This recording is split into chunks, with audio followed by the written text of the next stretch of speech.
What are we doing today, Jim? We are making the first of my how-to videos for my website. First video is going to be replacing steering bearings in this here ER6.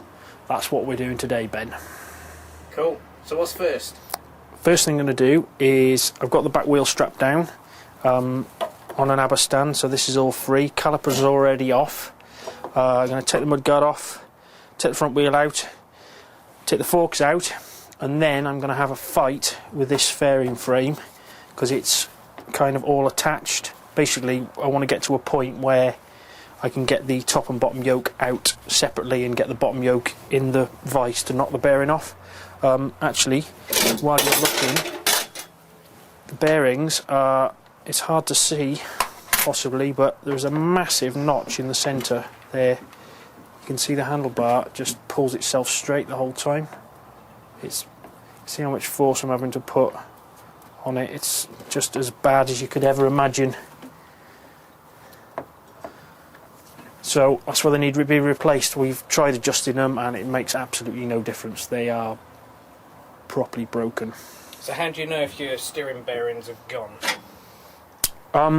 Hopefully you'd notice it will to ride. The bike would feel. If you've ever ridden with a flat front tyre or a slightly low pressure front tyre? I have. It's that sort of sensation. You've sort of got a, when you tip into a corner, you just seem to have this massive fight with the handlebars. I guess the sensation is when you've got a flat front tyre, it oversteers, so you're having to counter steer the whole time to keep it straight. I know. And it's that kind of feeling, but sort of in reverse. Right. Okay. You should know if they get this bad. I mean, basically, especially if you're riding in a straight line. Of course, the front wheel wants to constantly track in a straight line. You're having to sort of constantly counter steer to keep it in a straight line. You sort of end up getting this sort of sensation. It doesn't track straight. Right, okay. So if you've checked your tyre pressures and they're okay... Yeah, steering bearings would be the obvious next thing to check. And if you can, somehow, if you've got a paddock stand or an ABBA stand, get the front wheel off the ground and then just try moving the steering from side to side. And it should just, literally just the weight of the handlebar, it should just flop to one side. Right. You know, it should be lovely and free, whereas this takes, when it settles in the middle, it's just, I mean, this is an extreme example, to be fair. They're not normally this bad. It should be nice and slack. Not to be confused with loose steering bearings, which is, you usually notice that to start with when you come up to a junction at slow speed and you sort of, that last bit of braking when the forks compress, usually get a clunk in the steering stem. Right, okay. And that can sometimes be confused with the brake pads moving in the calipers too, but the way to test it is to sit on the bike, hold the front brake on, and if you put your thumb or your finger between the top yoke and where the steering stem meets the frame, you rest your finger in, hold the... Sorry, Ben, that was me. So unprofessional. I've left my phone on, my bad.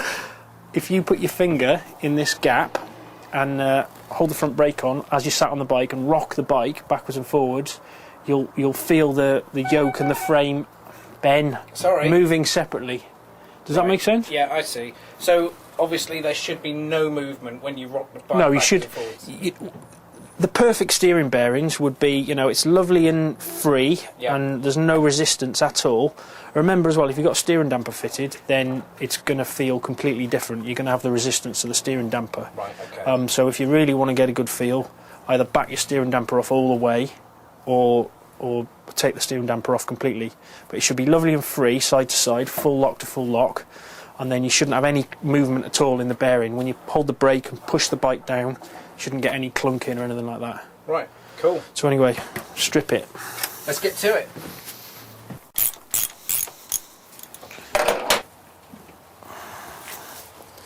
Get you on the kneecap with the end of this bar. Yeah, thanks. Top tip number one. Yeah. When you take the forks out. Yeah. You look here. Just pay attention to how far above the top yoke the fork sticks out. I mean, in this case there's a little mark, so it's pretty obvious, but some bikes are sort of set 10, 15 mil. Where's the mark? I can't see. Well, there isn't. There's sort of a little line Oh right, I see. It's basically the top of the chrome piece that you can see just protruding. Yeah. With some bikes it's sort of 10 or 15 mil sticking out. What I usually do is just get a vernier caliper with a little depth gauge on it and measure, or even a steel ruler, and just pay attention basically as it's coming apart. So when the forks go back in, it ends up in exactly the same place. Another top tip, with upside down forks, when you're pulling the forks out, look around here, see all this grit? Yep. Right? Not so bad when the chrome piece of the stanchion is through the yokes, but if it's an upside down fork and you've got a nice gold anodised piece of fork, make sure you clean all that grit and rubbish from around there. Right. Because as you pull the fork out, if you're not careful, some of the earlier R1s had black fork stanchions. Yep. And they were aluminium, but they were anodised. And if you didn't clean all the grit out, as you slid the fork out, it would scratch the anodised, so just be careful.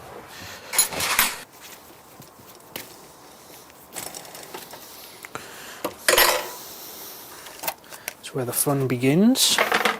Why? You've got to sort of have stuff dangling now. It's not the easiest of bikes to do actually, because all this gubbins, the clocks, the headlight and everything is all bolted to the yokes, whereas with most sports bikes the fairing frame's attached to the frame. Right. So you've just got the yokes to contend with, whereas with this everything's hanging on the yokes. Just makes it slightly more of a fiddle.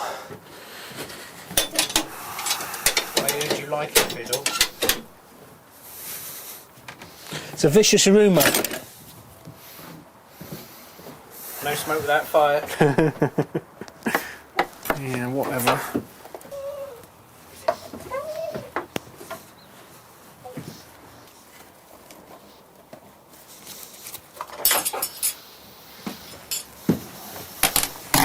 It's not happening. Is there a top tip here, Jim? There is, and I should have. What's the word I'm looking for? Told me. Done it yourself. Done it myself. Yeah. Loosen this nut off. Yeah. Well, it's usually a nut. In this case, it's a big Allen bolt thing. Right. Before you take the forks out, because what happens is when you try and undo it, It just all twists. the top yoke twists around and the bottom one, because the steering stop is on the bottom yoke. Right. See what I mean? So the bottom yoke will stop, but the top yoke will just keep spinning. Yeah. I mean, eventually it would come undone, but we don't want to be Too heavy-handed. too heavy-handed, you see. Does that mean you've got to put a fork back in then? And slide a fork back in. So we've got a fork back in now. We've got a fork back in, just loosely. And now I can undo that bolt, because the yoke won't turn. That makes sense. Another top tip. Top tip, as it comes apart, don't just chuck everything in a big pile. Even I've been doing it for 20 years and you can't beat being methodical, so I always lay everything out as it comes apart. And then usually clean it all in one go, grease everything all in one go, lay it all out ready to be reassembled, and then it just seems to mean the job is quicker somehow. There's a lot of stuff hanging there. There's Jim. quite a lot of hanging stuff there, and there isn't really any other option. If I was in the workshop at home, I'd probably hang something down just to support it, but we'll be all right. It's fine. So next thing, need a C-spanner to undo those locking rings.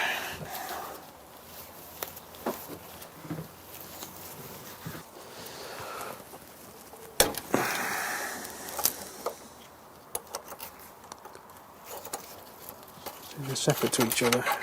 I'm with you. Check. There's also a little locking plate here which stops them coming apart. There's a little tab that you've got to bend down. Bend the tab down so you like can. A washer, is yeah, it? if you like, it locks into. I see. It locks into the bottom and the top. Yeah. Okay. When I undo this bad boy,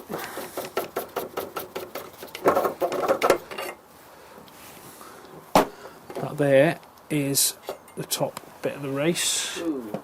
Oh, you can see the bearings in there, look. Yeah. Look at that. And then the yoke slides out like that. Dunno.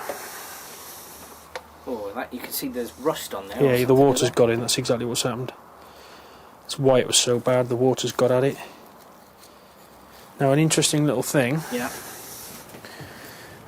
The bearings that are in there Yeah. are normal ball bearings. Right. Okay, the bearings that I've got to replace them with are... Hold on. Can't see for this. Have some light on that. It's better. Okay. They're what you call tapered roller.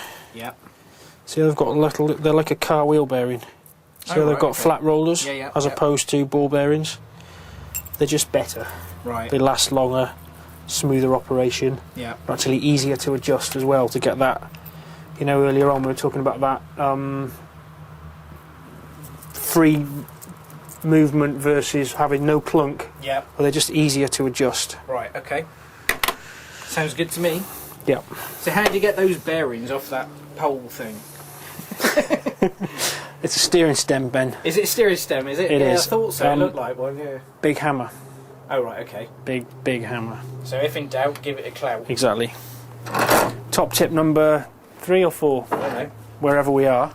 This little doofer is the seal that belongs underneath this bearing. It's so dirty you can't really see it. Right. Okay. You'll never get that bearing off the steering stem Yeah. without ruining that seal. Right. So always, when you're going to do the Get a seal bearings, as well. always get the seal for the bottom. Right. Okay. Well, and then in this case, that seal has let water in because the bearing's gone rusty. So Right. you would want a new seal anyway. Yeah. What I'm going to do before I even attempt to take this bearing off is I'm going to give it a wash. I just use I'm going to use brake cleaner and all sorts of stuff, but in this instance it's just petrol. It's like the ultimate degreaser, really. Just give it a good scrub. I mean, I'm not going to town on it, but just at least I'll be able to see where I'm putting the end of the drift once all that grease is out the way. Right. And then a bit of brake cleaner to rinse it off. Hammer time. Going to remove this bottom race. The trick is to get between, it's hard to see, between the seal and the race. Right.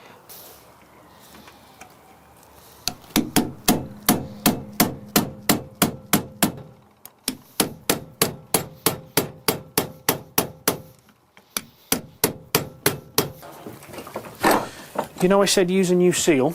Yeah. This is why.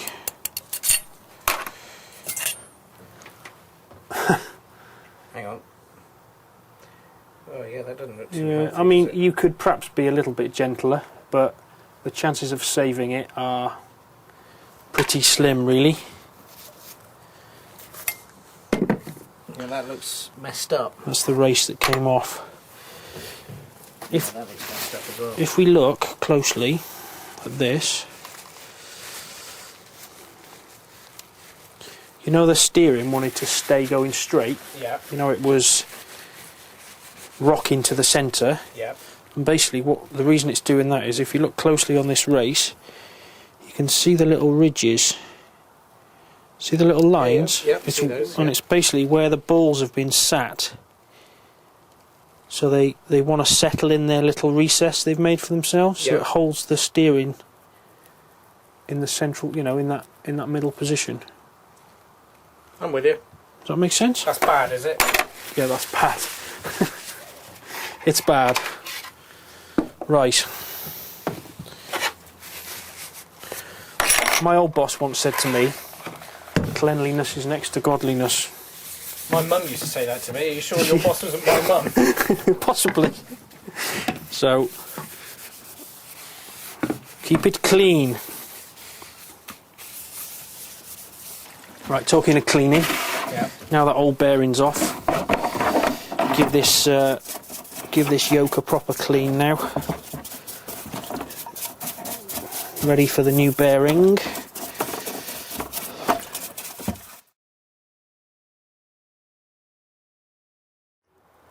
So what part of the job is this then, Jim? Um, Is this quite an important part? this is a really important part of the job.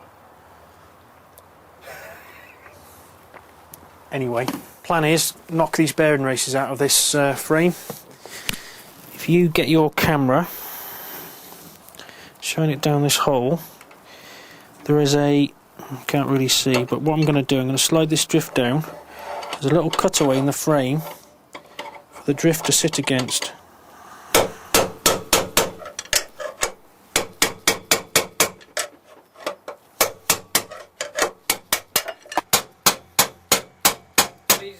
Please don't tell me that's your bed face. It might be, I don't know.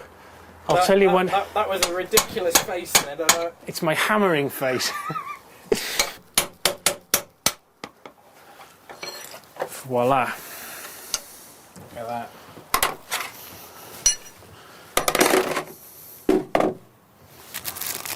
Right, so just a quick recap for my little brain.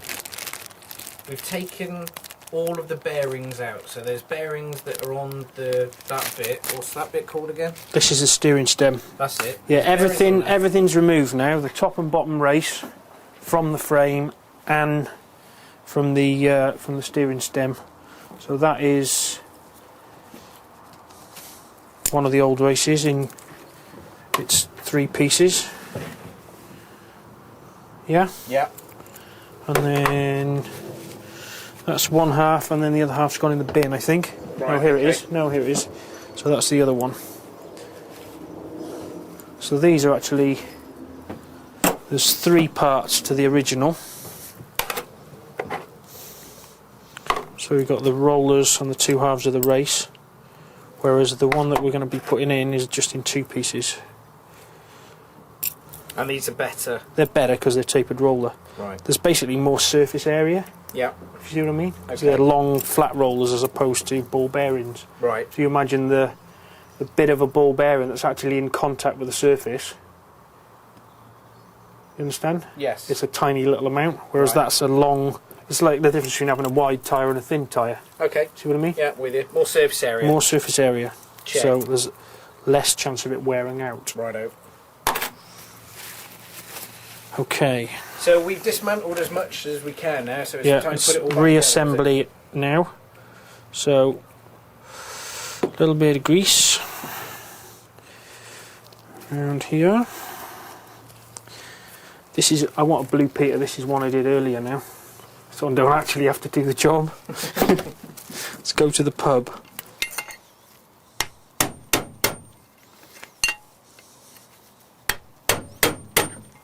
Technically, this wouldn't be the perfect way of doing it, but in this instance, the bearing isn't particularly tight on the steering stem, so it's gone down nice and easily. What you could do is you could get a tube to fit over. I've got some turned aluminium pieces that drop down over the top here, and you slide the tube over and you can knock it down squarely. But in this instance, literally just tapping with the drift either side, it's gone down all the way. It's a nice flat drift. Luckily the centre bit of the bearing's raised above the bearing cage, so it's not going to, by putting the drift on, it's not going to interfere with the bearing, and it's just gone down really easily, thankfully. So that's that installed with the seal. The thing to do now, this will be a job for you, Ben. What? You said you like greasing things. Pack the bearing with grease. So, Oh Christ! A lot of grease as well then. well, the idea is all that grease there, you pretty much make that all disappear Right. just by forcing it into the rollers. Yeah. You can buy special tools for packing bearings. They use them for packing wheel bearings. It's basically like a sort of a device. You put it inside, and it's got a piston on it, and you force the grease down through the bearing. Do you see what I mean? Right. So it's completely full. But to be honest, you know, if I was a car mechanic and I was fitting lots of wheel bearings, I'd have the tool. But you can be pretty efficient with your finger. So have you got to have special grease for this kind of thing? A lithium-based grease. Right. You know, a high-pressure grease. But to be honest, most good quality greases are lithium-based anyway. Oh, you're right, Jim. Most of that grease disappeared. back into the tub. It's pretty well packed. You can tell it's sort of all, as you turn it, it all oozes back out. That's pretty good. Okay. Bit of brake cleaner. Just give it a wipe where the bearing's going to sit.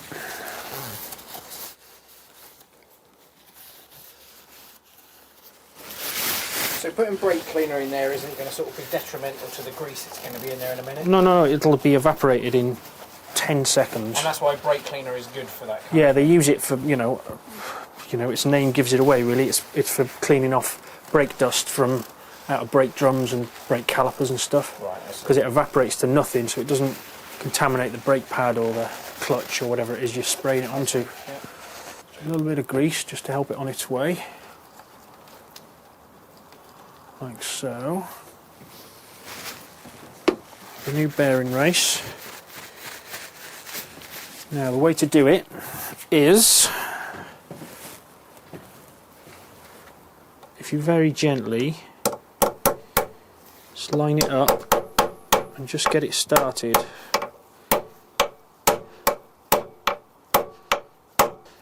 If you constantly look across the top of it, you can see if it's staying true or not.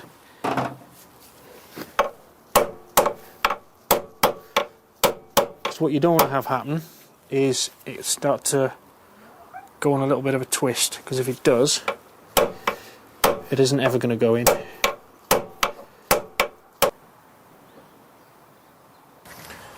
Special tool. Yeah. Okay. Steering bearing puller. Available from the website. Okay. Put that in there like that. Put a little doofer on the bottom, which sits in the bearing. You can see the bearing is almost in the frame, just sticking out a little bit. See, this is the puller, and this is the bearing. Okay. Okay, so go back to the top. The other piece to the tool is this piece, which drops in like that, and then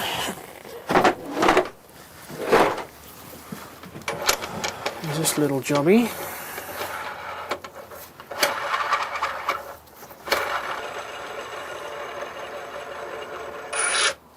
Do you need to wear protective eye goggles or? Probably. Oh, I see. So it kind of clamps both ends and pulls both ends in at the same time, yeah? Yeah. I like it. One usually goes before the other. So you absolutely know when they've gone, do you? Yeah, you can. I mean, that was that movement. Then was the top one. You could feel it, the top one going in. Right. Do you know what I mean? Yeah. And then, depending on which offers up the most or least resistance. So how do you know when both are in as far as they need to be? You'll basically get to a point where you can't turn the tool anymore. Right. Okay. It'll So is there any such thing? Can you over tighten it? No, because you need the races set really firmly into the frame. Right. Because otherwise, if they're not quite home all the way, you'll put it all back together. You'll adjust the steering bearings. Everything will be fine. Go for a ride, and then 50 mile or so, 10 mile, whatever later, the bearings have just settled down, and because of that taper in the, it's a tapered roller. Yeah.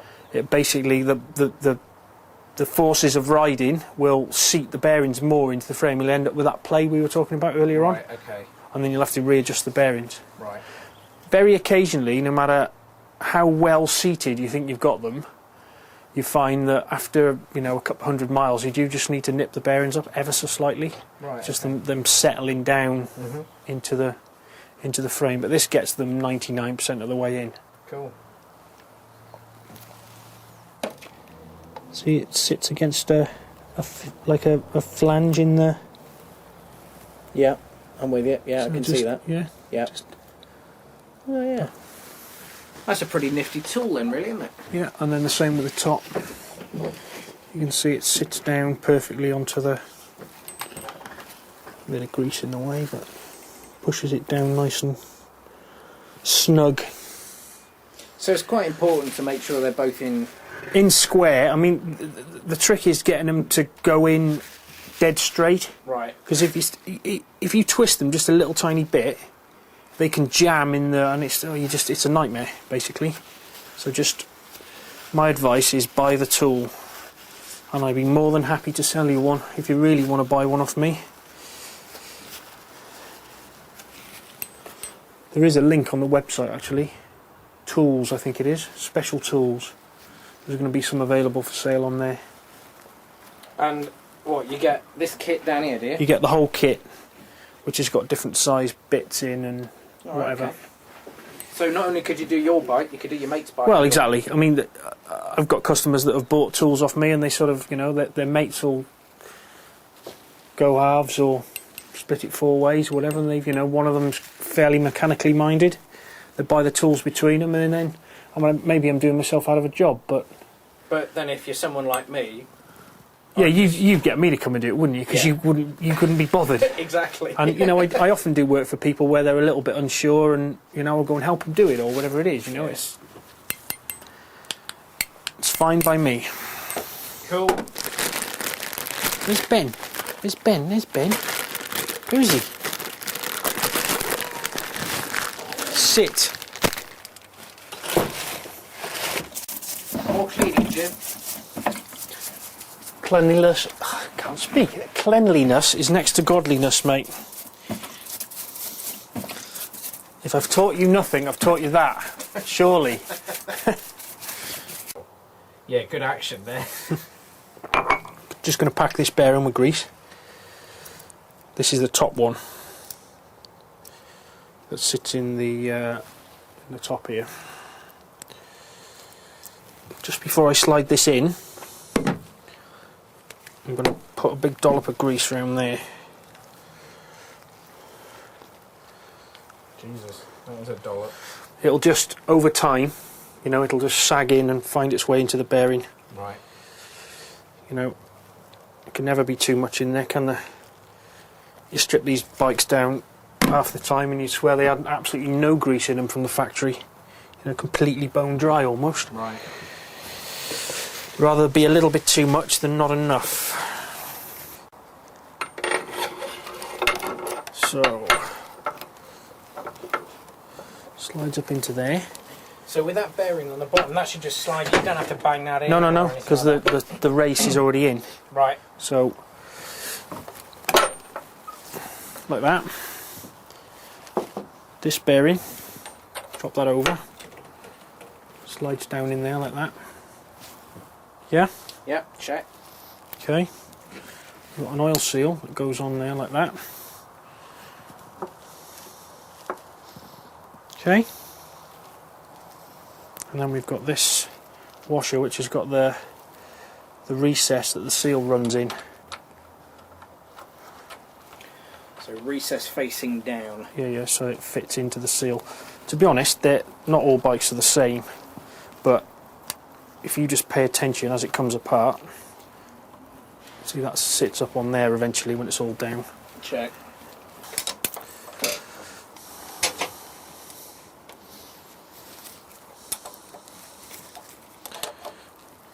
Now basically,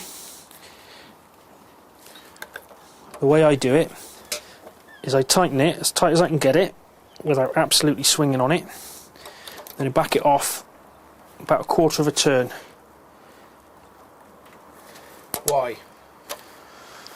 Well, the bearings are tapered. Do you understand what I mean by tapered, Ben? Mm-hmm. Yeah, I'm alright with that. Yeah. If you don't understand, they will. Yeah. Okay, so by tightening that down, you're taking all the free play out of the bearing. Right, I understand.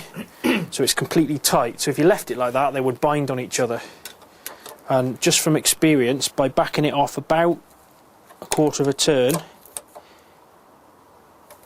will put you in the point where it's just about right, allowing for a tiny little bit of settling when you've done a couple of miles. It should be spot on. Cool. Got a little locking ring, which has got, it's got 2 little tabs, one there and one there, that locate in the bottom race. Yeah. And it's got that one ready to be folded up. Right, I see. So we tighten that one down to a point. So if we hold the bottom one and then tighten the top one, just to a point where the tabs line up together, yeah? Yeah, I'm with you. That kind of just stops them from moving. Yeah. You don't need to be wound up tight to each other, because if I try to go onto the next groove, I'll show you. It's really difficult. Right. Just about get there. See what I mean? Yeah. So if I try to go again, it wouldn't get to the next I'm with bit. So there's no point in doing it screamingly, madly, tightly. And then I just use a flat screwdriver, fold it up. Just make sure it's tapped in. Make sure the other ones are in. Job done. Okay, now just lifted that top yoke onto the steering stem. Got the bolt, put some cop grease on the thread. Tighten that down.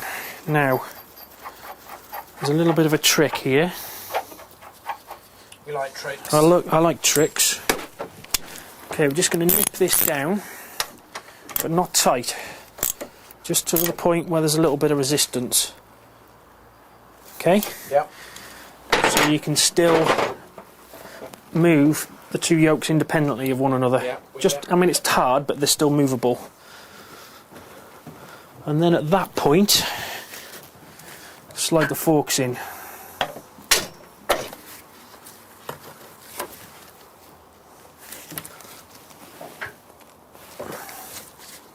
Remember when it came apart and I said pay attention to where they sit? Yeah. This is why. Okay, so just with the top of the chrome showing, just nip it up. Don't go madly tight just yet, just enough to hold them in place. Another thing to pay attention to as well is when the forks go back in, make sure cables and wiring loom and bits and pieces are the right side of the fork stanchion. Ah, good call. Yeah. See what I mean? So you put it together and you think, oh, looks the throttle cable's the wrong side or whatever it is, so just pay attention to that. You need to make a mental note as you take it apart so you know which side they go. It's usual that everything goes on the inside, but very occasionally there's wiring loom and stuff that can sometimes go the other side. How does it feel, Jim? It feels a little bit tight, but there's the new seal on the bottom. You know that seal we put on the bottom of the steering stem? Yeah. I think it's just that binding, ever so slightly. Is that okay, or? No, it's fine. It's just, I think, just the newness. Right. Okay. You know, it kind of feels New. well, the resistance of the grease, you know, in the bearings. It's not, it's quite free, but it's not clunk clunk from one side to the other. Yeah. And there's definitely no notches in it, which is good. So now that these top pinch bolts are slightly tight, just nipped up, just going to get this steering stem nut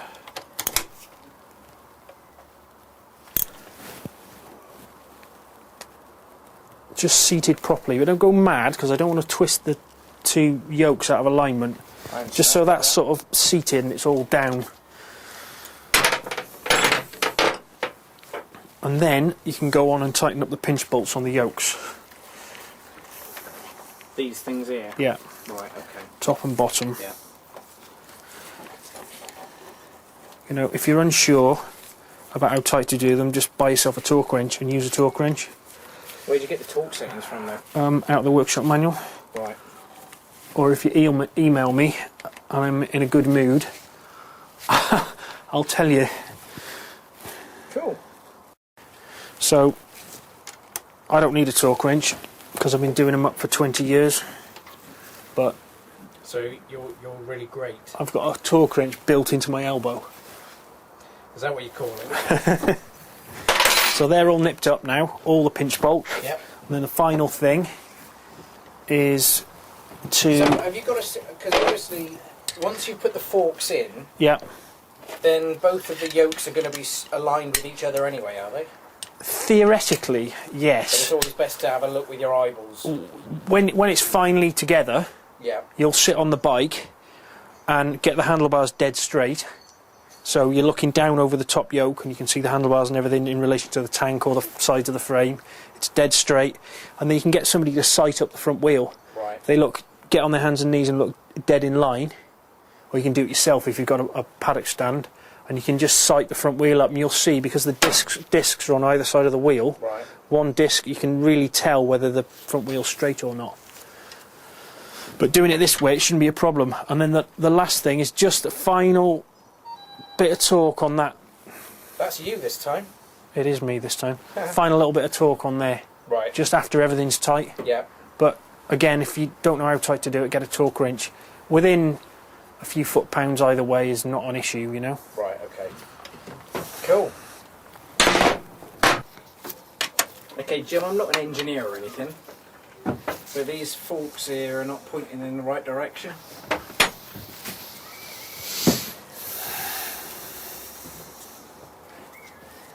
Oh. Yeah. See, that's why I'm not an engineer. Happy now?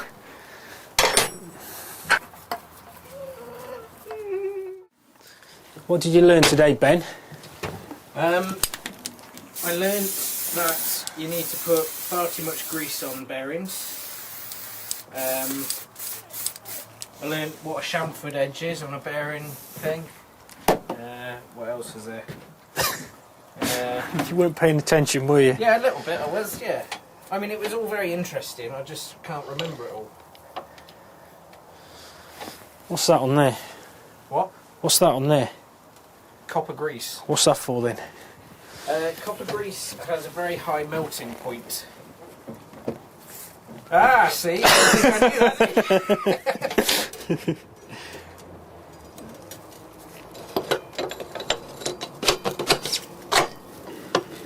I knew a man that chopped the end of his finger off in putting it like this, What? How? and he turned the wheel like a guillotine. It chopped the end of his finger off.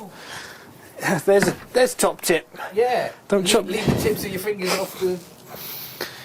Don't chop the end of your finger off. Yeah. Allen key. Is that how you knew him? Because he couldn't put his wheel back in. No, he was a New Zealander. Oh right. Oh, well, no, that explains it. He was riding in the TT, Oh, right. and it was at a shop I used to work at, and he was building a race bike, or turning a road bike into a proddy racing bike, and he got gangrene in it too. Ouch. Yeah, and nearly had to have his hand amputated. Crap. Yeah, it was pretty bad. I've lost my Allen key. Oh! Tidiness is next to cleanliness, which is next to godliness. See, you're a distraction with that bloody camera. That's the problem. I'd be finished by now and home with a beer. A rummage in your box. Ben hid the Allen key from me.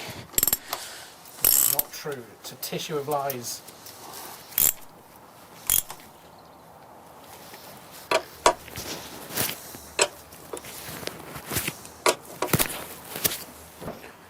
So is that it? That's pretty much it. It's all back together. Nice and free. No notches. If I was doing it, it was my bike. I'm pretty confident it's going to be alright, not get slack, but after about sort of 50 mile or so, it'd be worth just jacking it up and having a bit of a feel perhaps. And the thing that's going to happen, if anything's going to happen, is you're going to get that little bit of free play in the, you know, when you brake. Right, I see. So everything's straight and... It's all straight, it's all tight, wire and loom, cables, everything's in the right place, you know. It's pretty self-explanatory if you pay attention. You know, everything should be routed properly. Throttle is free, no matter which way you put the handlebars. Everything works. Clutch is the same both ways. Job's a good one.